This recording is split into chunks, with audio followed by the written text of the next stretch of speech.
أعوذ بالله من الشيطان اللعين الرجيم. بسم الله الرحمن الرحيم.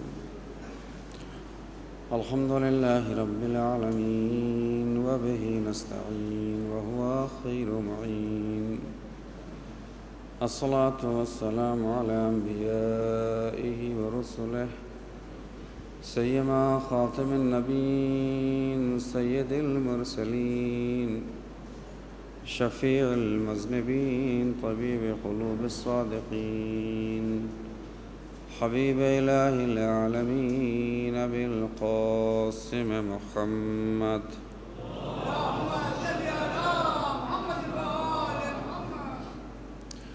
وآله الطيبين الطاهرين المعصومين المظلومين المنتخبين المنتجبين المطهرين سيما بقية الله في العالمين. اللهم عجل له الفرج واللعنة الدائمة على أعدائهم ومنكر فضائلهم وغاصب حقوقهم وقتلتهم أجمعين من يوم عداوتهم إلى قيام يوم الدين. أما بعد فقد قال الله تبارك وتعالى وقوله الحق وهو أصدق الصادقين. بسم الله الرحمن الرحيم. يا أيها الإنسان إنك كادح إلى ربك كدحا فملاقيه. ایک صلوات دیجیے محمد.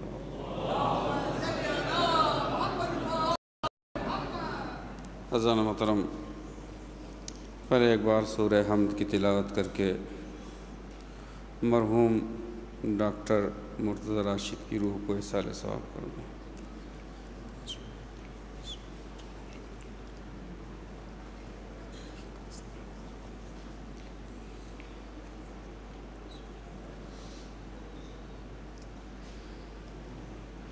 حضرات محترم، گرچہ میرا ٹاپک اور موضوع تربیت کے حوالے سے چل رہا تھا، لیکن یہ جو حادثہ رونما ہوا اس کی وجہ سے میں نے آج کی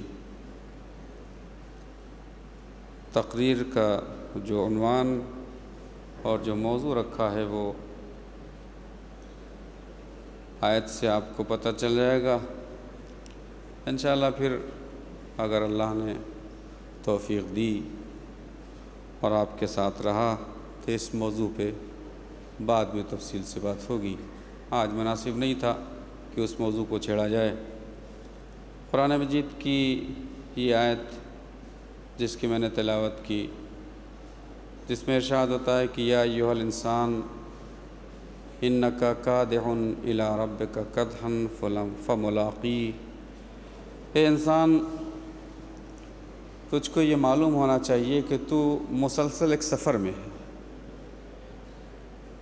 اللہ، اور یہ سفر ایک ایسا سفر ہے کہ جس کا رخ اللہ کی طرف ہے. فملاقیہ، انسان کسی بھی مذہب، کسی بھی دھرم یا کسی بھی شریعت کا فالوور ہو، لیکن سب کو پہنچنا ہے اس اللہ کی بارگاہ میں. انسان جب اس دنیا میں آتا ہے، بلکہ اس دنیا میں آنے سے پہلے جب وہ رحم مادر میں آتا ہے تو اس کے سفر کا آغاز ہو جاتا ہے. آپ کو معلوم ہونا چاہیے کہ ہم اور آپ سب سفر میں ہیں، ٹریول میں ہیں. قرآن مجید کی آیت ہے جس میں انسان کے کئی مراحل کی طرف اشارہ کیا جا رہا ہے کہ کن کن مرحلوں سے ہو کے انسان بنتا ہے اور پھر اسے کہاں تک پہنچنا ہے.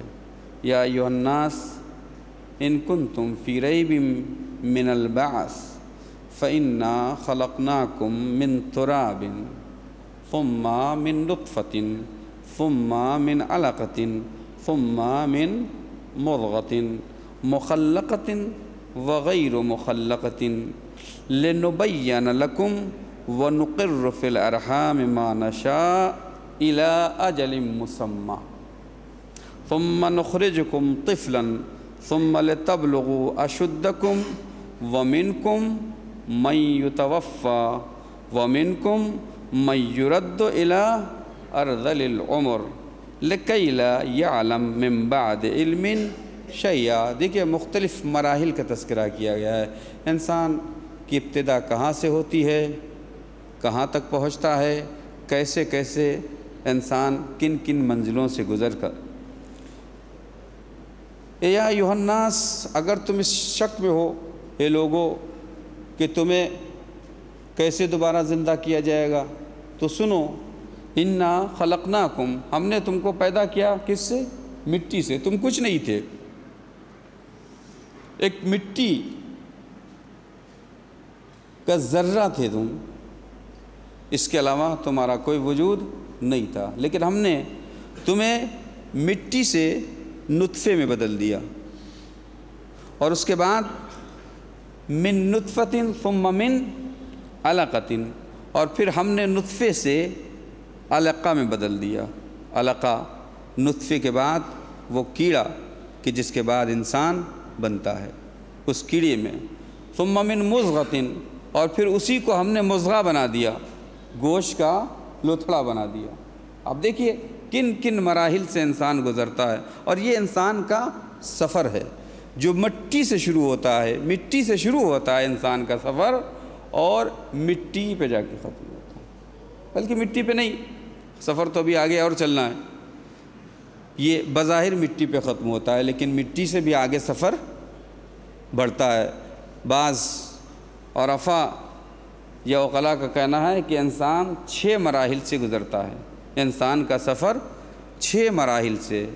پہلا مرحلہ، پہلا سفر کیا ہے؟ عدم سے وجود کی منزل میں آنا، نہ سے ہاں، نیستی سے ہستی کی منزل میں آنا۔ نہیں تھا کچھ، اور اس کے بعد اللہ نے اسے نطفہ، علقہ، مضغہ بنا دیا، اور اس کے بعد دوسری منزل کیا ہے؟ دوسری منزل ہے انسان شکم مادر میں جو 9 مہینے گزارتا ہے، یہ دوسری منزل ہے، سفر کی دوسری منزل۔ پہلی منزل مٹی یعنی صلب سے رحم مادر میں آنا، یا عدم سے وجود میں آنا۔ دوسری منزل رحم مادر میں، ماں کا شکم کہ جہاں انسان 9 مہینے گزارتا ہے، یہ دوسری منزل ہے، دوسرا سفر ہے۔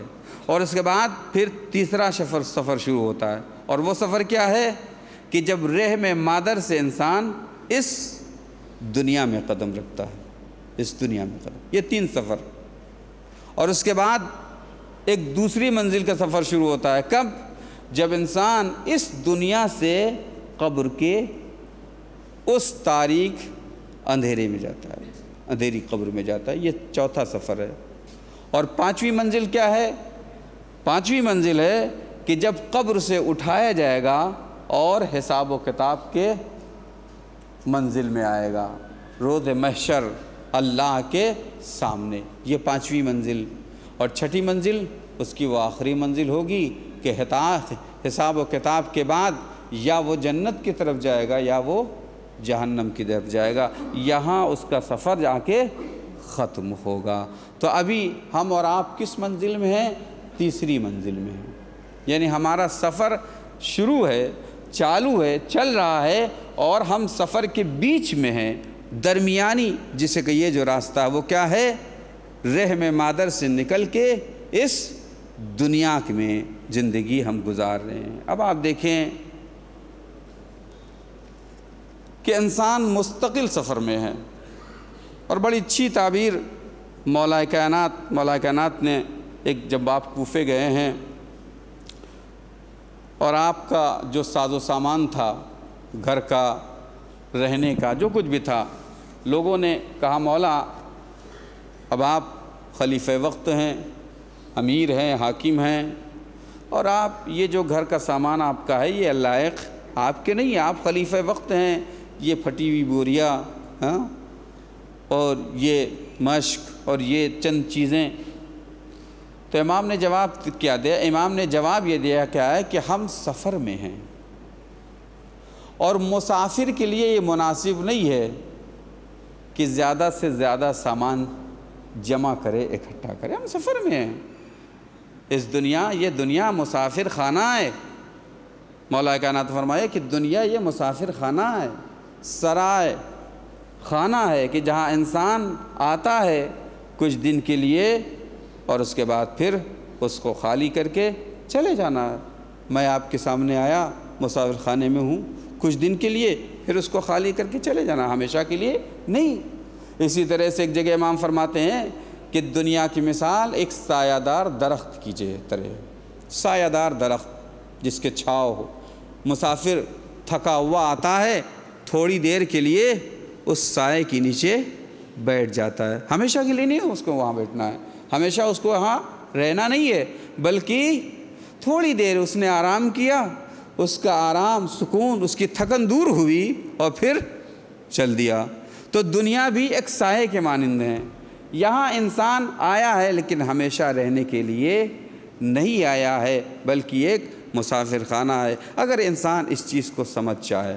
آپ دیکھیں جناب سلمان فارسی جب مدائن گورنر بنا کے بھیجے گئے ہیں، آپ جانتے ہیں کہ لوگوں کو تصور جو تھا اس سے پہلے جو گورنر بنا کے بھیجے گئے تھے، ان کے ذہن میں ایک تصور تھا کہ گورنر آئے گا تو اس کے ساتھ لاہو لشکر ہوگا، اس کے ساتھ سواریاں ہوں گی، اونٹ ہوں گے، فوجی ہوں گے اور نہ جانے کیا کیا شان و شوکت جو ہوتی ہے. آج بھی گورنروں کی دیکھیے، آگے بھی 10 گاڑیاں ہیں، پیچھے بھی 10 گاڑیاں ہیں، باڈی گارڈ ہیں، یہ ہیں وہ.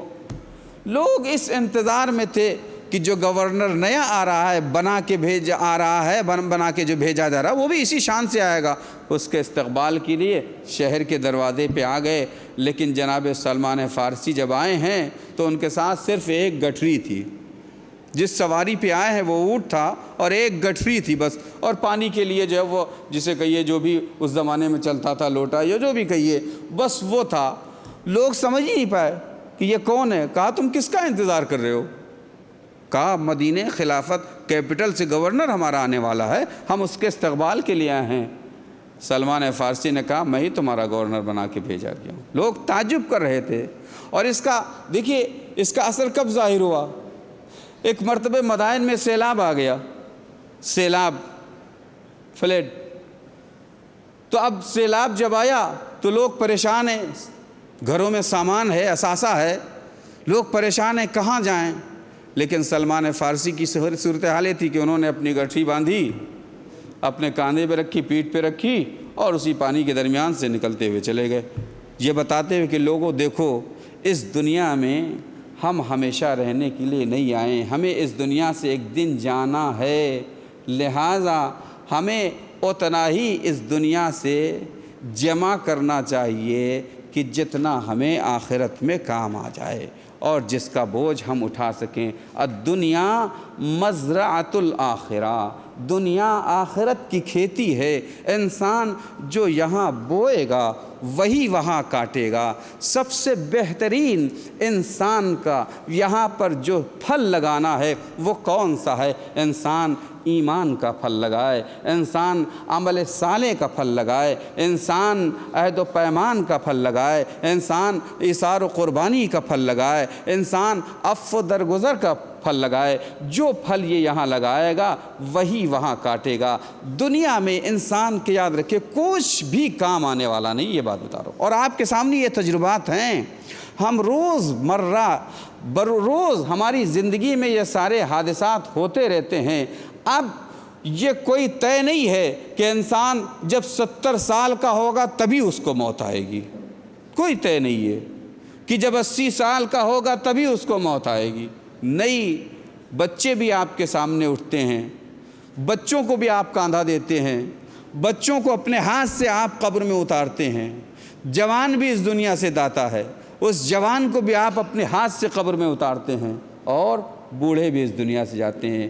کوئی قید نہیں ہے کہ کون کس وقت مرے گا، کسی کو نہیں معلوم کہ کس وقت پیغام اجل آ جائے، کسی کو نہیں معلوم کہ کس وقت جو ہے وہ فرشتے موت آ جائے اور ہمیں اس دنیا سے جانا پڑ جائے۔ بخدا ایسی موتیں جو ہوتی ہیں ہمارے لیے عبرت ہیں، ہمارے لیے باعث درس اور سبق ہے، لیسن ہیں کہ انسان کو اس طرح سے موت آ جاتی ہے کہ وہ وصیت بھی نہیں کر سکتا ہے، وہ ایک لفظ کچھ کہہ نہیں سکتا ہے، اس طرح سے فرشتے موت آ جاتا ہے کہ اس کو مہلت تک نہیں دیتا ہے۔ تو جب ہمارے سامنے ایسے واقعات ہوتے ہیں، ایسے حادثات ہوتے ہیں، تو ہم ان سے کیوں نہیں لیسن لیتے ہیں؟ ہم ان سے کیوں نہیں سبق لیتے ہیں؟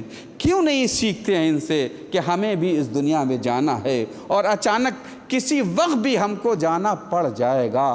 پیغمبر اسلام کی خدمت میں آپ کے صحابی قیس ابن ہلالی آ جاتے ہیں، کہتے ہیں پیغمبر اسلام سے، اے اللہ کے رسول، میں دیہات میں رہتا ہوں، روز روز میں نہیں آ سکتا ہوں آپ کی خدمت میں کہ جس سے میں آپ کی نصیحتیں سنوں، آپ کے وعظ پند سنوں، تو آپ ہمیں کچھ ایسی نصیحت کریں جو ہماری آخرت کے بھی کام آئے، ہماری دنیا کے بھی کام آئے۔ پیغمبر نے نصیحت کی کہ قیس لابدہ، ضروری ہے کہ تم کو اس دنیا سے ایک دن جانا پڑے گا، اس دنیا سے تم کو جانا پڑے گا۔ جب پیغمبر جیسی ذات اس دنیا میں نہ رہی، جو اللہ کی سب سے محبوب ترین ہستی تھی، سب سے محبوب ترین بندہ تھا، جب وہ اس دنیا میں نہ رہا تو اب بتائیے کون اس دنیا میں رہ سکتا ہے؟ کوئی رہ سکتا ہے؟ نہیں رہ سکتا ہے۔ پیغمبر فرماتے ہیں کہ تم کو اس دنیا سے جانا ہے، اور جب جاؤ گے تو تمہارے ساتھ ایک تمہارا ساتھی جائے گا، ایک تمہارا قرین جائے گا جو تمہارے ساتھ رہے گا، قبر میں بھی تمہارے ساتھ رہے گا، محشر میں بھی تمہارے ساتھ رہے گا، حشر و نشر حساب و کتاب میں تمہارے ساتھ رہے گا۔ تو کہتے ہیں پیغمبر یہ قیس تو ضروری ہے کہ تم اپنے لیے ایک ایسا ساتھی چننا جو تمہیں راستے میں تکلیف نہ دے، جو تمہیں راستے میں اذیت نہ دے۔ انسان کے 3 ساتھی ہیں دنیا میں، ایک مال و دولت ہے جو انسان کا ساتھ دیتی ہے، دوسرے اس کے اولاد ہیں، اور تیسرے اس کا عمل ہے، خود اس کا کیریکٹر، اس کا کردار ہے۔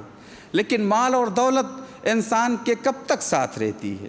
مال اور دولت انسان کا ساتھ اس وقت دیتی ہے جب تک انسان کے جسم میں روح ہے، جب تک اس کے ہاتھ پیر چل رہے ہیں، جب تک اس کی آنکھیں کھلی ہوئی ہیں، جب تک اس کے دل کی دھڑکنیں چل رہی ہیں، اس وقت تک مال و دولت ساتھ دے گا۔ لیکن ادھر دل کی دھڑکن بند ہوئی، ادھر جسم سے روح نکل گئی، یہ مال و دولت اب اس کا نہیں بلکہ دوسروں کا ہو جاتا ہے، اس کے وارث دوسرے بن جاتے ہیں۔ اب اس میں اس کا کوئی تسلط نہیں ہے، اب اس پہ اس کا کوئی کنٹرول نہیں ہے، ختم ہو گئی اس کی دوستی۔ مال و دولت نے دوستی ختم کر دی، دوسرے کا دوست ہو جاتا ہے، یہیں پہ اپنے ساتھی کا ساتھ چھوڑ دیتا ہے۔ دوسرا ساتھی اولاد ہے، اس کے اپنے بچے ہیں، اس کے اپنے بیٹے ہیں، لیکن یہ بھی کہاں تک ساتھ دیتے ہیں؟ یہ بھی ساتھ دیتے ہیں کب تک؟ جب تک انسان قبر کے اس گڈھے میں نہیں رکھا جاتا ہے، جب انسان اس قبر میں رکھ دیا جاتا ہے، دفن کر دیا جاتا ہے، منو مٹی کے نیچے دب جاتا ہے، تو یہ اولاد بھی ساتھ چھوڑ جاتی ہے، یہ اولاد بھی چلی جاتی ہے اپنے گھر باپ کو دفن کر کے، یہ بھی نہیں کام آتی ہے۔ کون ساتھ رہے گا اس انسان کے؟ وہی جو عمل کہلاتا ہے، وہی جو کردار کہلاتا ہے۔ یہ عمل انسان کے ہمیشہ ساتھ رہتا ہے، قبروں میں بھی رہے گا، نور بن کر رہے گا اگر عمل اچھا ہے، اور اگر عمل برا ہے تو مختلف قسم کے عذاب بن کر قبر میں آئے گا۔ آپ کو وہ حدیث معلوم ہے کہ ایک شخص جب اس دنیا سے جاتا ہے اور قبر میں جب منکر نکیر آتے ہیں تو دیکھتا ہے اجالا ہی اجالا ہے، اس کے رائٹ طرف بھی نور ہے، اور اس کے جو لیفٹ کی طرف بھی نور ہے، اس کے سر کی طرف بھی نور ہے، اس کے پیر کی طرف بھی نور ہے، اور پھر ایک ایسا نور نور ہے جو سارے جتنے بھی نورانی چہرے ہیں ان سب سے زیادہ منور ہے۔ تو اب یہ سب آپس میں ایک دوسرے سے پوچھتے ہیں کہ بھئی تم کیا ہو، تم کیا ہو؟ تو کوئی کہتا ہے کہ میں اس کی نمازیں ہوں، کوئی کہتا ہے میں اس کے روزے ہوں، کوئی کہتا ہے میں اس کے حج ہوں، میں اس کے یہ عمل ہوں۔ لیکن یہ جتنی بھی نورانی صورتیں ہوتی ہیں یہ تعجب کرتی ہیں ایک صورت کو دیکھ کر، اور وہ صورت کیا ہے کہ جو سب سے زیادہ منور ہے، جس کا نور سب سے زیادہ روشن ہے۔ وہ سب پوچھتی ہیں آخر تم کون ہو؟ اس لیے کہ تم سے زیادہ نورانی تو ہم بھی نہیں ہیں۔ تو وہ کیا جواب دیتی ہیں کہ میں اس کے دل میں جو محبت اہل بیت تھی میں وہ نور ہوں۔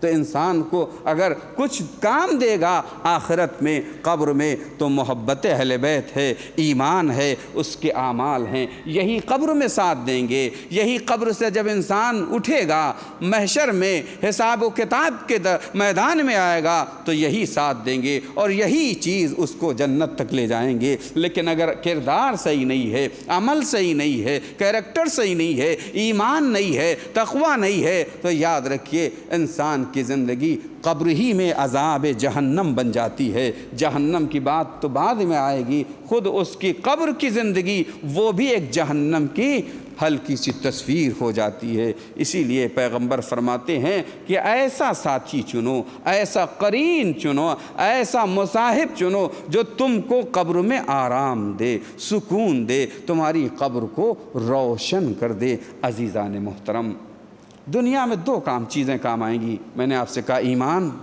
اور اس کے بعد قربانیاں ہیں، خدمت خلق ہے۔ آپ نے دیکھا آج جس کو آپ نے دفن کیا ہے، جب دیکھا آپ نے کہ جب اس کی میت باہر سے نکلی ہے، اپنے نہیں پرائے رو رہے تھے، اپنے نہیں غیر رو رہے تھے،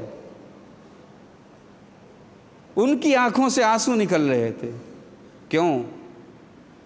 اس کا عمل بتا رہا تھا، ان کے آنسو اس کے عمل کی طرف اشارہ کر رہی تھی کہ یہ انسان اپنے نہیں بلکہ دوسروں کے لیے اس دنیا میں زندہ تھا، یہ انسان دوسروں کی خدمت کر رہا تھا۔ بھلے دنیا میں جب تک وہ زندہ رہا ہمیں اور آپ کی اس کی قدر نہیں ہوئی، اور یہ ہماری بدنصیبی ہے، ہماری اس قوم امت مسلمہ کی بدنصیبی ہے کہ جب ایک اچھا انسان زندہ رہتا ہے تو ہم اس کی قدر نہیں کرتے ہیں، اور جب مر جاتا ہے تو سمجھ میں آتا ہے کہ یہ انسان کیسا تھا، یہ انسان کتنا اچھا تھا۔ یہ سب کے ساتھ ہوتا ہے، یہ اس امت کی بدنصیبی ہے۔ اماموں کے ساتھ بھی یہی ہوا، ائمہ معصومین جب تک زندہ رہے لوگوں نے قدر نہیں کی، جن کو دیتے تھے وہ بھی امام کو برا کہتے تھے، وہ بھی امام سے نفرت کرتے، جبکہ امام ان کے خرچ چلاتے تھے، ان کو نان و نفقہ دیتے تھے۔ لیکن جب اس دنیا سے چلا جاتا تھا تب احساس ہوتا تھا کہ کوئی ہمارا مددگار چلا گیا، کوئی ہمارا ناصر چلا گیا، کوئی ہماری خدمت کرنے والا چلا گیا۔ تو یہ انسان جو آج آپ کے درمیان کل تک آپ کے ساتھ تھا، اسی مجلس میں بیٹھا تھا، آپ دیکھیں یہ کتنے تجربے اور کتنے جو مثلا جو ہے وہ جیسے کہ سبق اور لیسن کی باتیں ہوتی ہیں۔ مولا کائنات جب اس دنیا زخمی ہوئے تھے اور آپ نے جو وصیت فرمائی ہے، اس وصیت میں آپ کا یہی جملہ ہے کہ آج میں تمہارے درمیان میں ہوں لیکن کل وہ دن آئے گا کہ میں جب تمہارے درمیان میں نہیں رہوں گا۔ آج بالکل ہو آپ دیکھیں کل یہ آپ کے ساتھ آپ کے پہلو میں بیٹھا ہوا تھا، آپ کے ساتھ کلب میں، آپ کے ساتھ ہنسی مذاق بول چال سب کچھ، لیکن آج وہی انسان ہمارے درمیان میں نہیں ہے۔ ہم اس کا ماتم کر رہے ہیں، ہم اس پہ افسوس کر رہے ہیں، ہم اس پہ گریہ کر رہے ہیں، ہم اس پہ آنسو بہا رہے ہیں۔ تو زندگی کا کوئی بھروسہ نہیں کہ کب ہم سے لے لی جائے، کب ہم سے چھین لی جائے۔ تو جب بھروسہ نہیں ہے تو کیوں نہیں ہم آج ہی سے تیار ہو جا رہے ہیں؟ یہ جو کبھی کبھی ہمارے یوتھ، ہمارے نوجوانوں کے ذہن میں آتا ہے کہ ابھی تو بہت لمبی زندگی پڑی ہے، کر لیں گے، جب 40 سال کے ہوں گے، جب 30 سال کے ہوں گے تو نمازیں بھی پڑھ لیں گے، نیک کام بھی کر لیں گے۔ ہاں، لیکن کیا انسان کو کسی کو پتہ ہے کہ اس کو موت کب آئے گی؟ ہے کسی کو علم؟ اگر علم ہے تو ٹھیک ہے، کوئی بات نہیں، اگر انسان کو معلوم ہے کہ ہم 80 سال پہ مریں گے، ٹھیک ہے 50 سال آپ عیاشی کیجئے، 30 سال آپ توبہ کر لیجئے گا، جو چاہیں کر لیں۔ لیکن اس دنیا میں کوئی انسان ایسا نہیں ہے کہ جو یہ کہہ سکے کہ میری موت کب آئے گی، کس ایج میں آئے گی، کس دن آئے گی، کس وقت آئے گی، کس ٹائم آئے گی، کسی کو پتہ نہیں، کسی کو پتہ نہیں۔ 10 سال کی عمر میں بھی انسان کو موت آ سکتی ہے، 15 سال کی عمر میں انسان کو موت آ سکتی ہے، 20 سال کی ایج میں بھی انسان مر سکتا ہے، 25 سال میں بھی انسان مر سکتا ہے۔ انسان کی زندگی کا ایک ایک لمحہ، یہ جو قدم ہم بڑھا رہے ہیں، امام حسین السلام فرماتے ہیں کہ تمہارا ایک ایک قدم حقیقت میں موت کی طرف بڑھ رہا ہے۔ ایک ایک قدم جو ہے وہ یہ نہ سمجھو کہ تمہاری زندگی بڑھ رہی، نہیں، بلکہ زندگی تمہاری کم ہو رہی ہے، تم موت کی طرف بڑھ رہے ہو اور زندگی سے دور ہو رہے ہو۔ ہم اور آپ جشن مناتے ہیں، برتھ ڈے کرتے ہیں، 20 سال کے ہو گئے، 40 سال کے ہو گئے، کیک کاٹے جاتے ہیں، خوشی منائی جاتی ہے۔ لیکن اگر عبرت کی نظر سے آپ دیکھیں، معرفت کی نظر سے دیکھیں، دل کی آنکھوں سے دیکھیں، تو یہ خوشی کا مقام نہیں، یہ رونے کا مقام ہے۔ اگر زندگی کسی کی 80 سال ہے اور وہ 40 سال کا برتھ ڈے منا رہا ہے تو یہ رونے کا مقام ہے کہ 40 سال کم ہو گئے ہیں، زیادہ نہیں ہے، 40 سال زندگی سے کم ہو گئے ہیں، تو رونا چاہیے۔ دنیا ہستی ہے، اسی کو تو کہتے ہیں کہ دنیا اپنے ہی کو ابھی تک نہیں پہچان پائی، اس زندگی کو ابھی تک نہیں پہچان پائی ہے کہ اسے کرنا کیا چاہیے۔ ہم خوشیاں مناتے ہیں اور حقیقت میں یہ خوشی منانے کا وقت نہیں ہوتا ہے، یہ رونے کا ٹائم ہوتا ہے، یہ سوچنے کا ٹائم ہوتا ہے، غور کرنے کا ٹائم ہوتا ہے کہ 40 سال گزر گئے، ہم نے کیا کیا، اس 40 سال تک ہم نے کیا کیا۔ انسان سے قبر میں سوالات ہوں گے، بہت سے سوال ہوں گے، ان میں جو سوال ہوں گے اس کی ایج کے بارے میں ہوگا، عمر کے بارے میں، کہ تم نے اپنی عمر، اپنا وقت کس میں گزارا، کیسے گزارا، لہو و لعب میں گزار دیا، حرام کاری میں گزار دیا، گناہ میں گزار دیا، یا نہیں تم نے اللہ کی اطاعت میں گزارا۔ تمہارا مال جو تم نے جمع کیا اس کو کہاں خرچ کیا، کیسے کمایا، کہاں خرچ کیا، دونوں سوال ہوں گے۔ جائز طریقے سے کمایا، حلال طریقے سے، حرام طریقے سے اگر کمایا ہے تو وہاں تو جو ہے وہ آگے اسٹاپ، سوال ہی نہیں ہوگا۔ لیکن اگر یہ حلال طریقے سے کمایا ہے تو اب آگے سوال ہوگا کہاں خرچ کیا، کس میں خرچ کیا، حرام کاموں میں خرچ کیا، برے کاموں میں خرچ کیا، یا نہیں اچھے کاموں میں خرچ کیا۔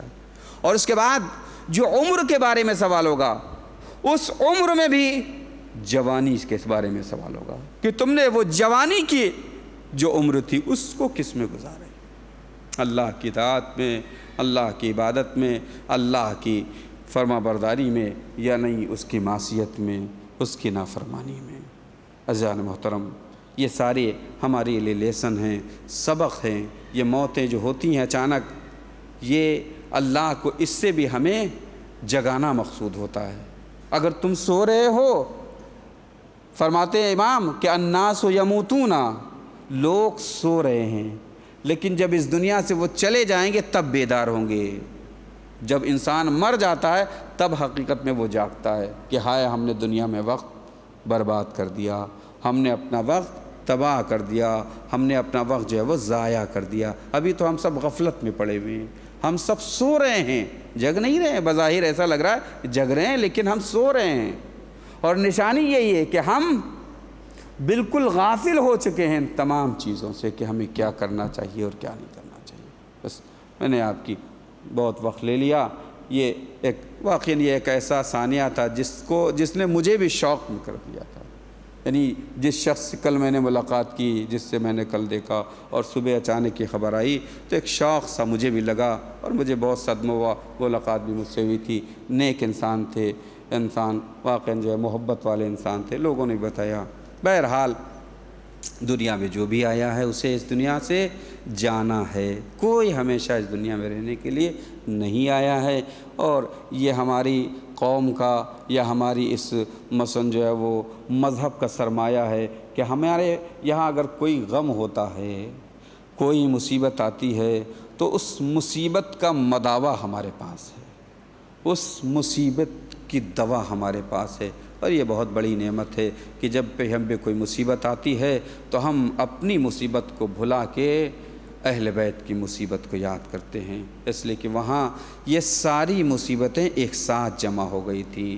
ہمارے یہاں مصیبتیں ایک ایک کر کے آتی ہیں، کبھی کوئی بزرگ چلا گیا، کبھی کوئی بچہ چلا گیا، کبھی کوئی جوان چلا گیا، کبھی کوئی ادھیڑ چلا گیا، ایک ایک کر کے آتی ہے۔ لیکن اہل بیت کا گھرانہ وہ گھرانہ ہے کہ جہاں ایک ساتھ ساری مصیبتیں آ گئی ہیں، بچے بھی چلے گئے، جوان بھی چلے گئے، بوڑھے بھی چلے گئے، برابر کا بھائی بھی چلا گیا۔ میں کیسے تسلیت دوں؟ یقیناً ایک بیوہ ہے جس کے سر سے اس کے وارث کا سایہ اٹھ گیا، یقیناً اولاد ہیں جس کے سر سے باپ کا سایہ اٹھ گیا، اور یقیناً وہ بوڑھا باپ بھی ہے جس کے سامنے سے اس کا جوان بیٹا چلا گیا۔ عام طور پر باپ بوڑھے بزرگ اس لیے زندہ رہتے ہیں کہ یہ بیٹے ان کو کاندھا دیں گے، ان کے جنازوں کو اٹھائیں گے، ان کی میت میں ہاتھ لگائیں گے، لیکن واقعاً یہ بہت بڑا امتحان ہے اس باپ کا کہ جس نے اپنے جوان بیٹے کی میت میں کاندھا لگایا ہے، جس نے اپنے جوان بیٹے کی میت کو ہاتھ لگایا ہے۔ یہ بہت بڑا امتحان ہے۔ اور میں حدیث سناتے جاؤں، میں نے ایک حدیث دیکھی ہے کہ جب بھی کوئی کڑیل جوان یا جوان کی روح قبض ہوتی ہے تو فرشتوں سے اللہ یہ پوچھتا ہے کہ اے میرے فرشتوں، میں نے جس بندے کی روح قبض کی ہے، تم نے اس کے باپ کو دیکھا کہ وہ کیا کہہ رہا تھا، اس کے لبوں پہ کیا تھا؟ اور جب فرشتے یہ کہتے ہیں کہ اللہ کے اے میرے معبود، اس کے باپ کے منہ پر، اس کی زبان پر صرف تیرا شکر تھا، تیرا ذکر تھا، تو خدا کی قسم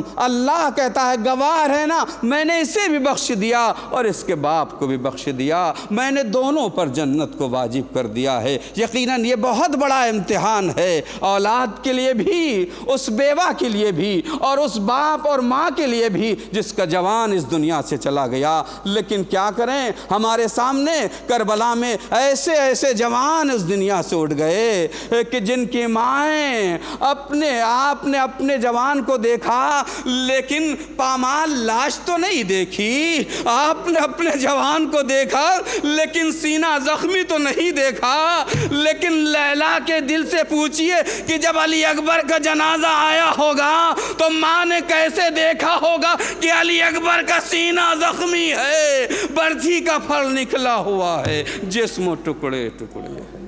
والسیال والذین ظلموا ای منقلب منقلبون انا للہ۔